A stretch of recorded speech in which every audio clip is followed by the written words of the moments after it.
This video is based on the topic monoclonal antibodies and their production through hybridoma technology. But इस topic के detail में जाने से पहले आपको ये पता होना चाहिए कि मोनोक्लोनल और पॉलीक्लोनल एंटीबॉडीज में डिफरेंस क्या होता है। ह्यूमरल टाइप इम्यूनिटी में जब एंटीजन के ऊपर प्रेजेंट एपिटोप्स एंटीजन के ऊपर प्रेजेंट वो साइट होती है जो किसी बी सेल या एंटीबॉडी से बाइंडिंग के लिए रिस्पॉन्सिबल होती है। तो जब एंटीजन अपने एपिटोप्स के थ्रू बी सेल रिसेप्टर से बाइंड करता है तो अलग अलग एपिटोप्स अलग अलग टाइप की बी सेल्स को एक्टिवेट करते हैं और अलग अलग बी सेल्स उस एपिटोप्स जिससे वो एक्टिवेट होती हैं उसी स्पेसिफिक एपिटोप के लिए एंटीबॉडी बनाती हैं और ये बनी हुई एंटीबॉडी उसी स्पेसिफिक एंटीजेनिक एपिटोप से बाइंड करती हैं। इसे एनिमेशन से भी देखते हैं तो और ज़्यादा क्लियर होगा। ये है एक एंटीजन मॉलिक्यूल। इसके ऊपर मान लीजिए 3 अलग अलग तरह के एपिटोप प्रेजेंट हैं। जब ये एपिटोप्स बी सेल से इंटरेक्ट करेंगे तो 3 डिफरेंट टाइप की बी सेल पॉपुलेशन को एक्टिवेट करेंगे और ये तीनों डिफरेंट बी सेल्स 3 अलग अलग टाइप की एंटीबॉडीज का फॉर्मेशन करेंगे जो स्पेसिफिकली अपने एक्टिवेटर एपिटोप से बाइंड करेंगी। तो जब अलग अलग बी सेल पॉपुलेशन अलग अलग एपिटोप के लिए एंटीबॉडी सिंथेसिस करती हैं तब इन एंटीबॉडीज को पॉलीक्लोनल एंटीबॉडीज कहा जाता है। अब देखिए, एक एंटीजन है जिस पर सिर्फ एक टाइप का एपिटोप है। जब ये एपिटोप किसी बी सेल से इंटरेक्ट होगा तो केवल एक ही टाइप की बी सेल एक्टिवेट होगी और जो केवल एक ही टाइप की एंटीबॉडी बनाएगी और ये सिंगल एंटीबॉडी उस एक सिंगल एपिटोप से बाइंड करेगी। ये एंटीबॉडी कहलाती है मोनोक्लोनल एंटीबॉडी।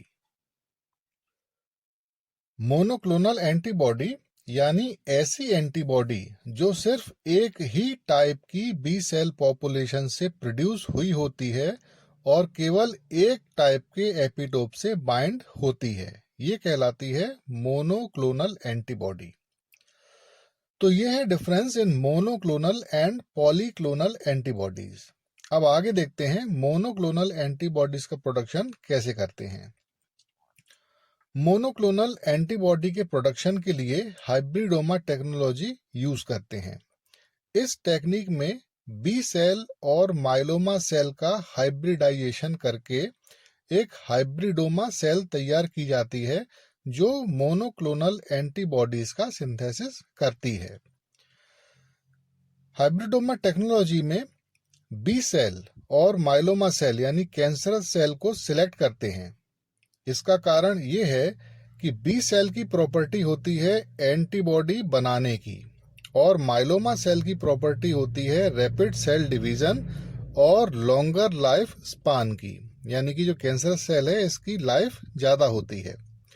तो इन दोनों सेल के फ्यूजन से जो हाइब्रिड सेल बनती है उस सेल की लाइफ स्पान भी ज़्यादा होता है और वो हाइब्रिड सेल रैपिडली मल्टीप्लाई होती है, यानी कि मोर नंबर ऑफ सेल्स, और जितनी ज़्यादा नंबर ऑफ सेल्स होंगी उतनी ज़्यादा एंटीबॉडी प्रोडक्शन होगा।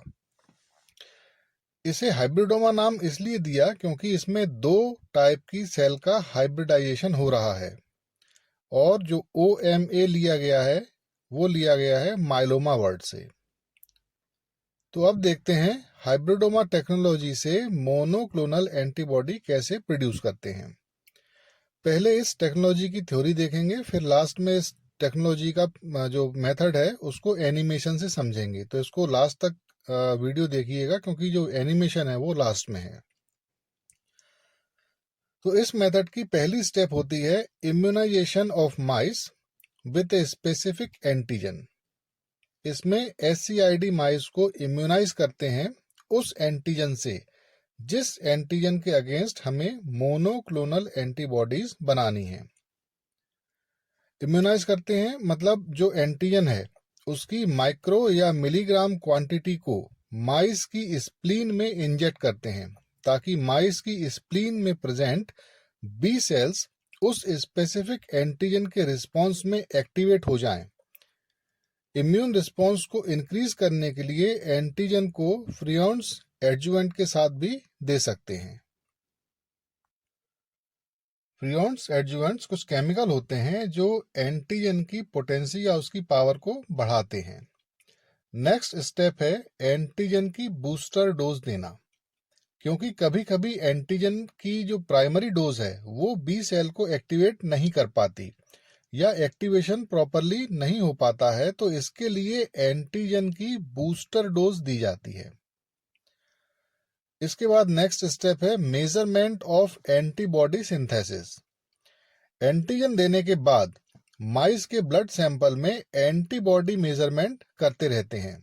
जब एंटीबॉडी प्रॉपरली सिंथेसाइज होने लगती हैं, जब एंटीबॉडी का टाइटर बढ़ने लगता है, it means B cell properly activate हो चुकी हैं, क्योंकि बी सेल एक्टिवेट होने के बाद ही एंटीबॉडीज का सिंथेसिस करती हैं। इट मीन्स अगर एंटीबॉडी बन रही हैं मीन्स बी सेल एक्टिवेट हो चुकी हैं।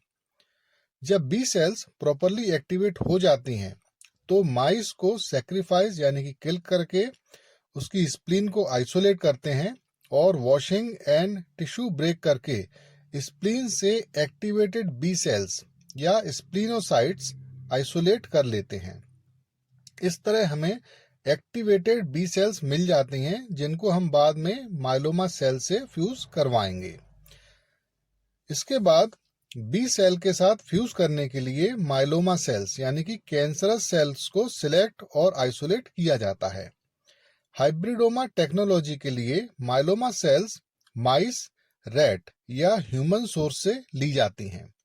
इन एनिमल्स में मिनरल ऑयल्स को पेरिटोनियल कैविटी में इंजेक्ट करके कैंसर इंड्यूस करवाया जाता है, और जब इस तरह से जो कैंसरस सेल हैं वो इंड्यूस हो जाती हैं तो उन कैंसरस सेल को आइसोलेट कर लिया जाता है। इस तरह जनरेटेड कैंसरस सेल को MOPC यानी कि मिनरल ऑयल प्लाज्मोसाइटोमा कहा जाता है। इसके अलावा और भी कई टाइप की कैंसर सेल लाइन को यूज किया जाता है हाइब्रिडोमा टेक्नोलॉजी में। हाइब्रिडोमा टेक्नोलॉजी में जो माइलोमा सेल लेते हैं ये सेल्स एंटीबॉडी प्रोड्यूस नहीं कर सकती। एंटीबॉडी प्रोडक्शन के लिए बी सेल्स हैं। नेक्स्ट स्टेप में आइसोलेटेड बी सेल्स और माइलोमा सेल्स को फ्यूज किया जाता है। इसके लिए बी सेल्स और माइलोमा सेल्स के सस्पेंशन को फ्यूजन मीडिया में रखकर इंक्यूबेट करते हैं। इस जो फ्यूजन मीडिया है इसमें होता है पॉलीइथिलीन ग्लाइकोल या सेंडाई वायरस।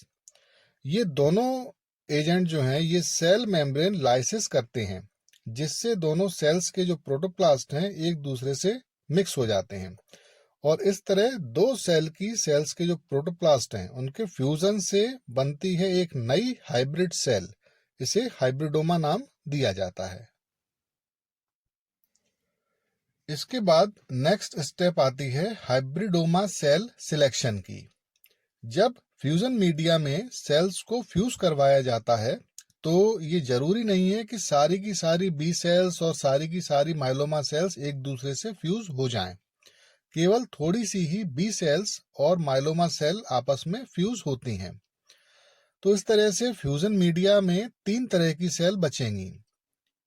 एक होंगी अनफ्यूज्ड बी सेल्स जो फ्यूज नहीं हुई हैं, दूसरी होंगी अनफ्यूज्ड माइलोमा सेल्स जो बी सेल्स के साथ फ्यूज नहीं हुई हैं, और तीसरी होगी हाइब्रिडोमा सेल जिसमें जो 2 सेल्स हैं वो फ्यूज हो चुकी होंगी। तो जब इन तीनों सेल्स को HAT मीडियम यानी कि हाइपोजेंथीन अमीनोप्टेरिन थाइमिडिन HAT मीडियम में रखा जाता है तो केवल फ्यूज्ड हाइब्रिडोमा सेल्स ही सरवाइव करती हैं। अनफ्यूज्ड बी सेल्स और unfused myeloma sales HAT medium में सरवाइव नहीं कर पाती और मर जाती हैं। तो इस तरह HAT मीडियम में जो लाइव सेल्स यानी कि जो जिंदा सेल्स बचती हैं वो केवल हाइब्रिडोमा सेल होती हैं और उन लाइव सेल्स को आइसोलेट कर लिया जाता है। ये स्टेप कहलाती है HAT सिलेक्शन। नेक्स्ट स्टेप में सिलेक्ट किया जाता है स्पेसिफिक हाइब्रिडोमा सेल को, क्योंकि जो माइस लिया गया था as a source of B cells, उस माइस के अंदर और कई टाइप की बी सेल्स होती हैं, और जब उन सारी बी सेल्स को यूज करते हैं हाइब्रिडोमा बनाने के लिए, तो हर एक बी सेल से एक उसकी स्पेसिफिक हाइब्रिडोमा सेल बनती है, यानी कि जितनी टाइप की बी सेल होंगी अलग अलग हाइब्रिडोमा सेल्स को जनरेट करेंगी। तो हमारा ऑब्जेक्ट होता है कि केवल एक स्पेसिफिक सिंगल टाइप की हाइब्रिडोमा सेल को सिलेक्ट करना, ताकि उस सिलेक्टेड सिंगल हाइब्रिडोमा से हमें केवल एक ही टाइप की एंटीबॉडी मिल सके। HAT सिलेक्शन के बाद हमें जो मिक्सचर ऑफ हाइब्रिडोमा सेल मिला है, उसमें कई सारी टाइप की हाइब्रिडोमा सेल हैं। इस मिक्सचर से सिंगल सेल को, मान लीजिए 100 हाइब्रिडोमा सेल मिल रही हैं, तो हम सारी सेल्स को सिंगल आइसोलेट करेंगे और उन सिंगल सेल्स को सेपरेटली अलग अलग कल्चर ट्यूब्स में 10 से 12 दिन के लिए कल्चर करते हैं, ताकि हाइब्रिडोमा सेल उस कल्चर मीडिया में एंटीबॉडी प्रोड्यूस कर सकें और कल्चर मीडिया में एंटीबॉडीज को रिलीज कर सकें। जब इस टाइप की हाइब्रिडोमा सेल कल्चर मीडिया में एंटीबॉडी प्रोड्यूस करती हैं, तब इन एंटीबॉडीज को आइसोलेट करते हैं और एलिजा टेस्ट या रिया टेस्ट के थ्रू एनालाइज करते हैं, और ये पता लगाते हैं कि कौन सी एंटीबॉडी उस स्पेसिफिक एंटीजन से रिएक्ट कर रही है जिस स्पेसिफिक एंटीजन के अगेंस्ट हम स्पेसिफिक मोनोक्लोनल एंटीबॉडी बनाना चाहते हैं। ये एंटीजन वो होगा जो हमने माइस में दिया था, जिसके अगेंस्ट हमको मोनोक्लोनल एंटीबॉडीज बनानी थी। फिर जब हमें ये पता लग जाता है कि कौन सी मोनोक्लोनल एंटीबॉडी हमारी डिजायर्ड एंटीबॉडी है, यानी कौन सी एंटीबॉडी हम चाह रहे थे, वो मोनोक्लोनल एंटीबॉडी हमको मिल जाती है। हम पता लगा लेते हैं एलिजा या रिया से। उस पर्टिकुलर एंटीबॉडी को प्रोड्यूस करने वाली हाइब्रिडोमा सेल को सिलेक्ट कर लिया जाता है और उस हाइब्रिडोमा को सिलेक्ट करके फर्दर कल्चर किया जाता है, ताकि वो हाइब्रिडोमा सेल जो मोनोक्लोनल एंटीबॉडी बना रही है, उस मोनोक्लोनल एंटीबॉडी को लार्ज क्वांटिटी में प्रोड्यूस करवाया जा सके। एक बार जब जो हाइब्रिडोमा सेल है उसको सिलेक्ट कर लेते हैं, तो उस हाइब्रिडोमा सेल को लार्ज क्वांटिटी में कल्चर करवाते हैं, ताकि हमें लार्ज क्वांटिटी में मोनोक्लोनल एंटीबॉडीज मिल सकें। तो जो हाइब्रिडोमा सेल है उसको कल्चर करवाने के कई सारे तरीके होते हैं। जैसे हाइब्रिडोमा सेल को कल्चर ट्यूब में कल्टीवेट कर सकते हैं, बट इस मेथड में मोनोक्लोनल एंटीबॉडीज लो क्वांटिटी में सिंथेसाइज होती हैं। एक और मेथड है हाइब्रिडोमा सेल को कल्चर करवाने के लिए, जिसमें हाइब्रिडोमा सेल को माइस की पेरिटोनियल कैविटी में इंजेक्ट कर देते हैं। पेरिटोनियल कैविटी जो GIT है, उसके चारों तरफ जो मेम्ब्रेन होती है, उसके बीच में जो कैविटी होती है उसको पेरिटोनियल कैविटी कहते हैं, जहां पर ये हाइब्रिडोमा सेल ग्रो करती हैं और मोनोक्लोनल एंटीबॉडीज बनाती हैं। बाद में पेरिटोनियल कैविटी के एसाइड फ्लूइड से क्रोमेटोग्राफी के थ्रू इन मोनोक्लोनल एंटीबॉडीज को सेपरेट कर लिया जाता है। ये मेथड इन विवो मेथड कहलाता है फॉर मोनोक्लोनल एंटीबॉडी प्रोडक्शन। तीसरा एक और मेथड है। इस तीसरे मेथड में ये इन विट्रो मेथड है, जिसमें सिलेक्टेड हाइब्रिडोमा सेल को बड़े बड़े फर्मेंटर्स में ग्रो करवाते हैं, जहां कल्चर मीडिया में हाइब्रिडोमा सेल्स ग्रो करती हैं और मोनोक्लोनल एंटीबॉडीज को सीक्रेट करती हैं। इसके बाद लास्ट स्टेप होती है मोनोक्लोनल एंटीबॉडीज का purification. In vivo and in vitro method से जो मोनोक्लोनल एंटीबॉडीज बनती हैं, उन्हें प्यूरिफाइड कंडीशन में लाना जरूरी होता है। इसके लिए आयन एक्सचेंज क्रोमेटोग्राफी या एंटीजन एंटीबॉडी एफिनिटी क्रोमेटोग्राफी का यूज करते हैं।